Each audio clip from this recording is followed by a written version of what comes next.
It started with a man who disappeared into thin air. One day he was there, a dedicated FBI agent, a partner, a brother in arms, and the next, gone. No call, no note, no trace. Just silence. That was 1987.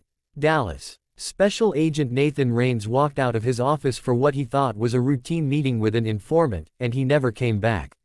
For 4 long years, the FBI searched, chased leads, knocked on doors, and came up empty. Everyone assumed the worst. Maybe he was dead, maybe he ran, or maybe something far darker happened, something no one could even imagine. But then, in 1991, everything changed. All because of a homeless man looking for shelter on a cold Texas morning. Jerome Miles wasn't looking for answers. He wasn't even looking for trouble.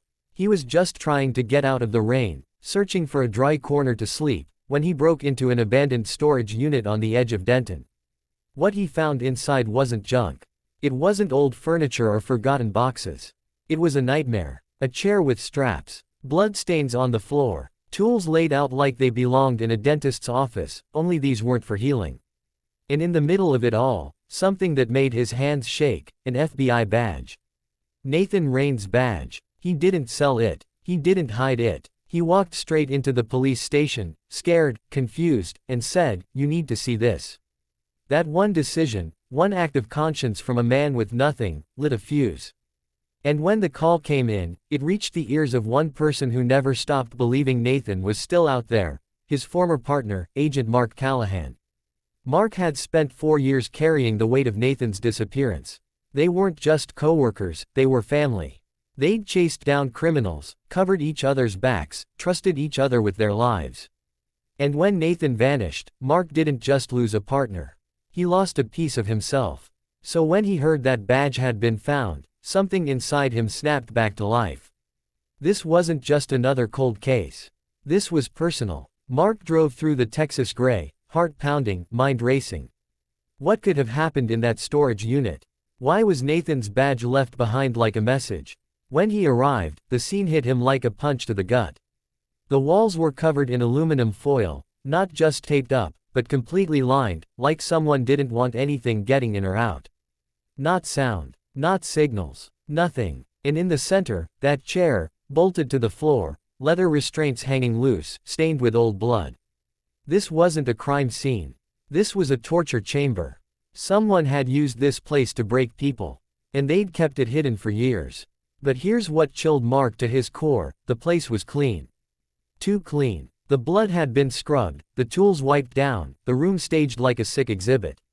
It felt like a warning. Like someone wanted the FBI to find it, but only when they were ready. And then there was the man who owned the place, Clint Haraway.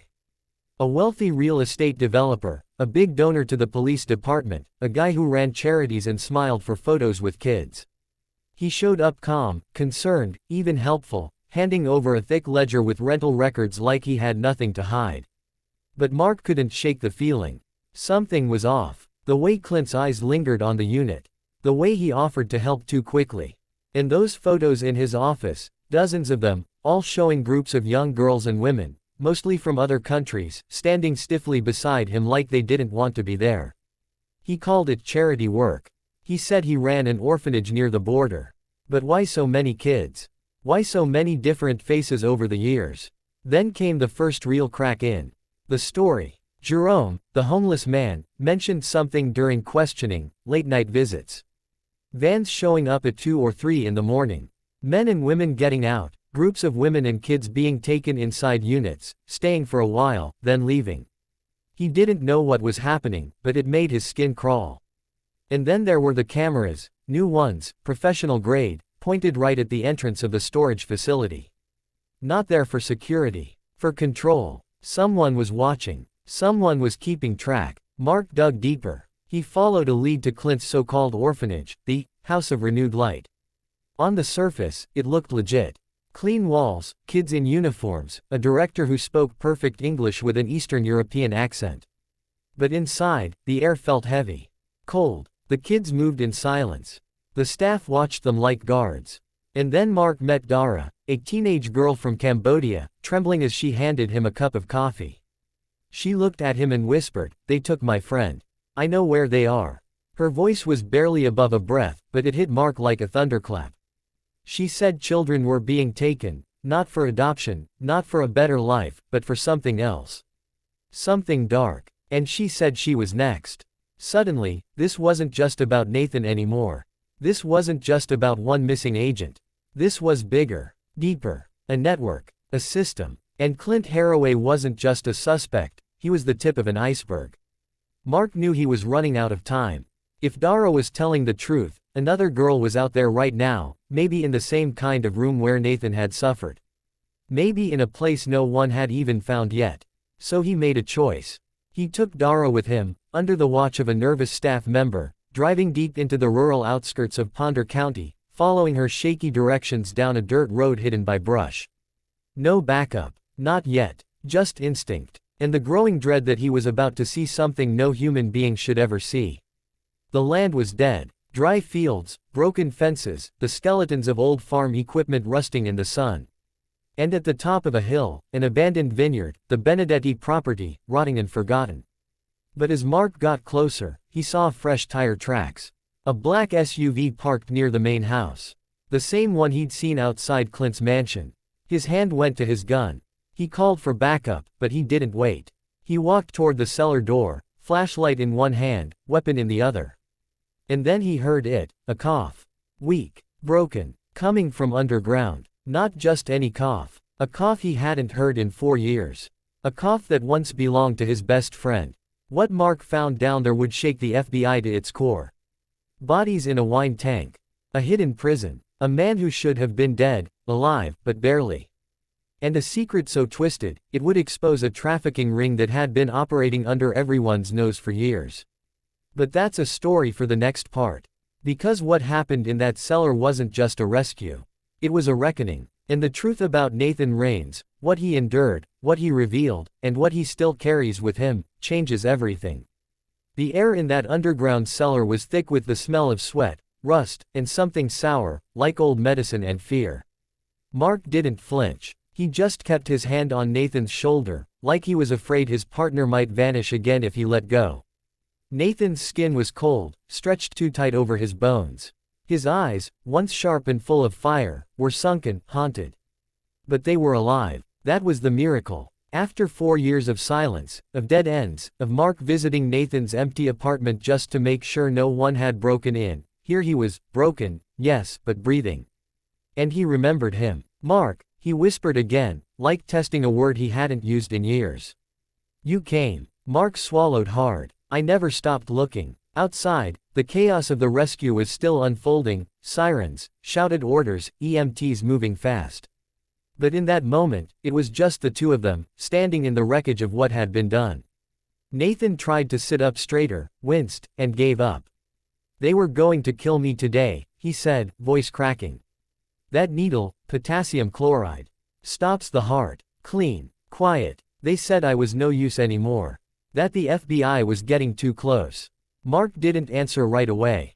He just looked at the rack Nathan had been chained to, the straps stained with blood and sweat, the syringe still on the floor where the trafficker dropped it. This wasn't just a kidnapping. This was a system. A machine built to break people and use them. And Nathan had been its prisoner for 4 years. Back at the station, the pieces started coming together. Clint Haraway sat in an interrogation room, calm at first, even smiling a little when Detective Sullivan laid out the photos from the vineyard. But when they showed him the footage from the storage unit's surveillance, grainy black and white tapes the tech team pulled from his office, his face changed. The mask slipped. Because there it was. Him, in the middle of the night, helping move the torture chair from a van into Unit 47. Him, wiping down the table before leaving. And then, weeks later, removing everything and taking it to the vineyard. He didn't say much after that. Just sat there, staring at the table, like he was calculating how much time he'd get. But when they brought up the Crossroads network, his eyes flickered. That name meant something. And suddenly, the case wasn't just about one missing agent or a local trafficking ring.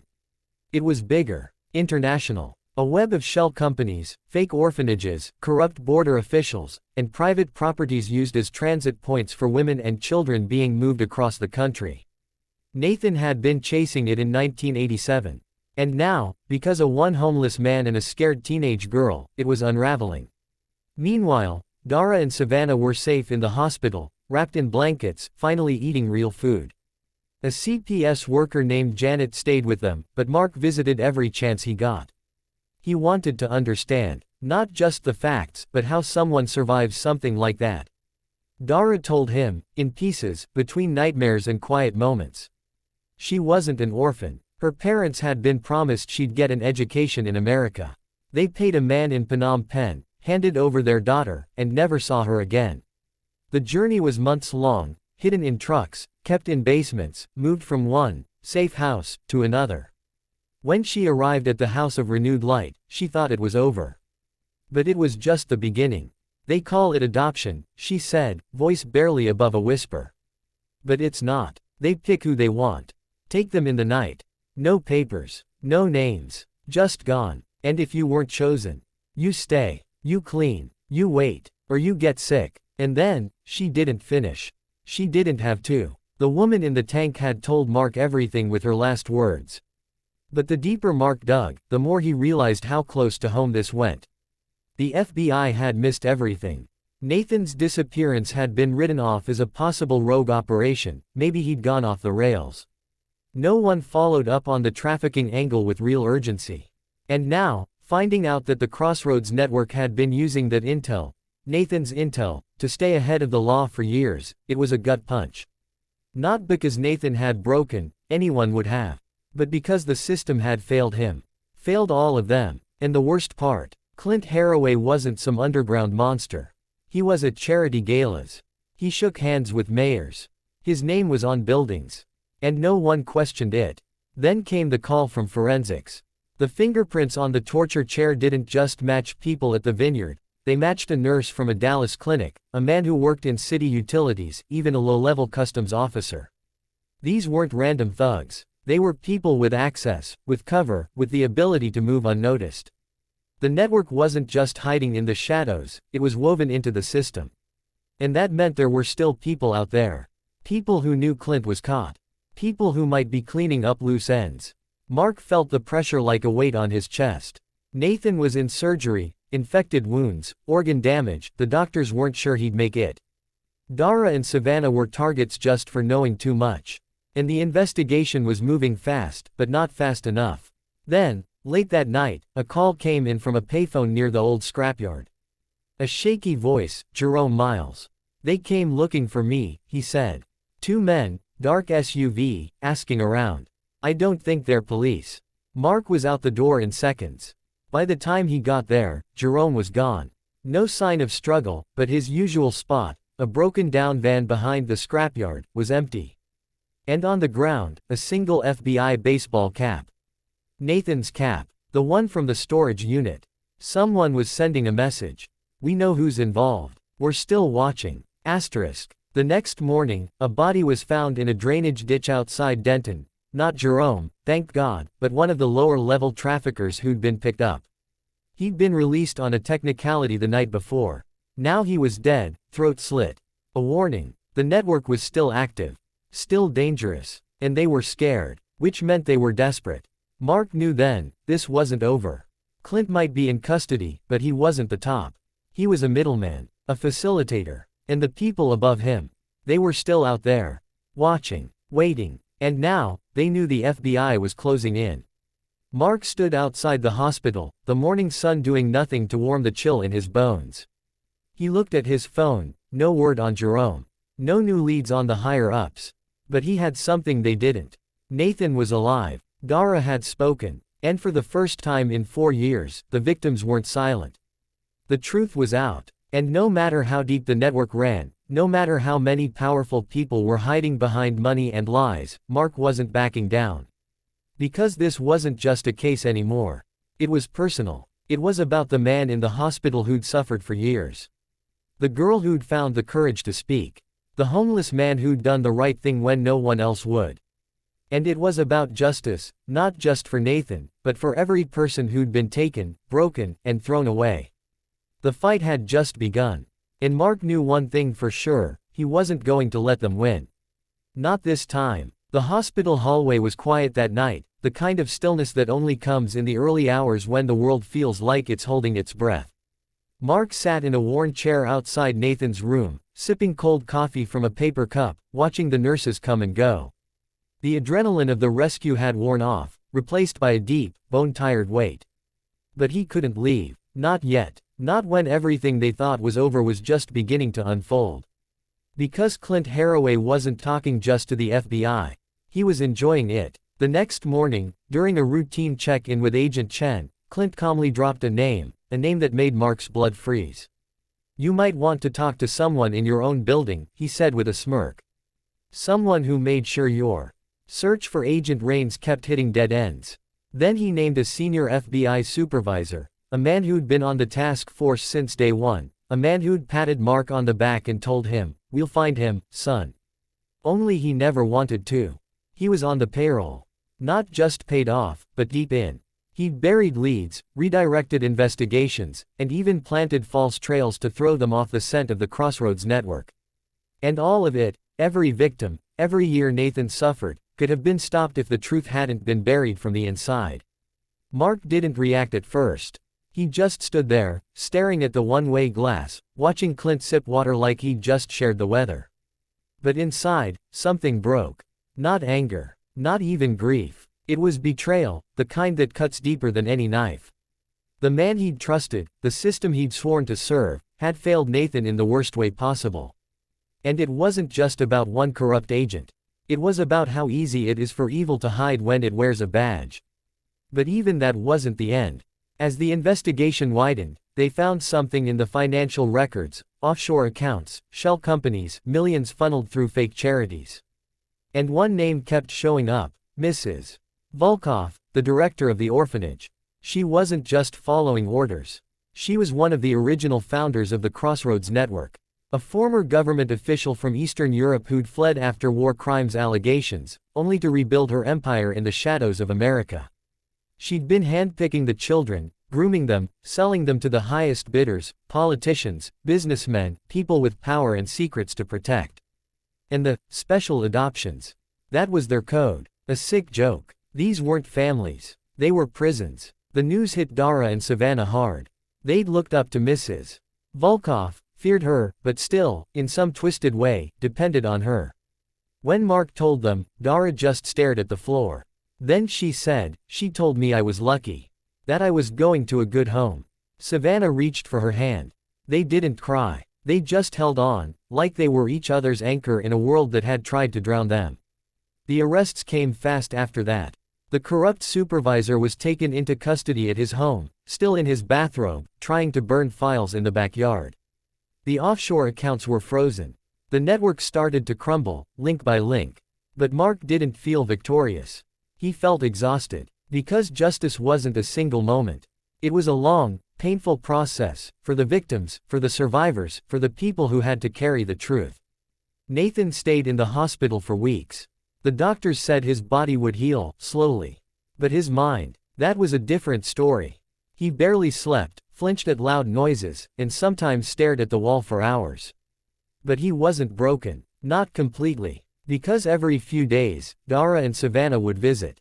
They'd bring him drawings, stories they'd written, sometimes just sit with him in silence. And each time, something in his eyes softened. Like he was starting to believe he wasn't the failure he thought he was.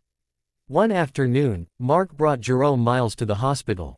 The man who'd started it all, the homeless man who found the badge and did the right thing when no one expected him to.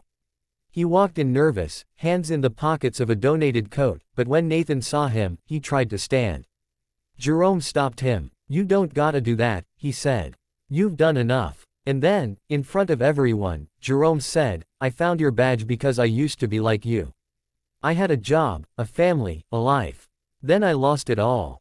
But you never gave up. Even when they broke you, you were still fighting. That badge wasn't just yours. It was a message. And I heard it." Tears ran down Nathan's face. For the first time since he'd been rescued, he smiled, real, raw, and full of pain and hope all at once. Months later, the trial ended. Clint Haraway, Mrs. Volkov, the corrupt agent, all sentenced to life without parole. The Crossroads network was dismantled, its victims identified, some reunited with families, others starting over with new names, new lives. Dara and Savannah were placed in a safe foster home, working toward college. Jerome got housing, job training, and a standing invitation to visit the FBI office anytime. And Mark, he still visited Nathan, not as a partner on a case, but as a friend. Because that's what they were. Two men who'd stared into the darkness and came out the other side, not unscarred, but still standing. This story isn't just about a missing agent, or a storage unit, or a shocking discovery. It's about what happens when ordinary people choose to care. When a homeless man turns in a badge instead of selling it. When a scared girl speaks up. When a partner refuses to give up. Evil might be powerful, but it can't survive the light. The kind that comes from courage, from compassion, from one person deciding that silence is no longer an option. So if you ever find yourself wondering whether your actions matter, remember this: a single act of decency, a phone call, a whisper, a choice to do the right thing, can unravel a network of lies that's been running for decades. And sometimes, the most broken people are the ones who end up healing us all.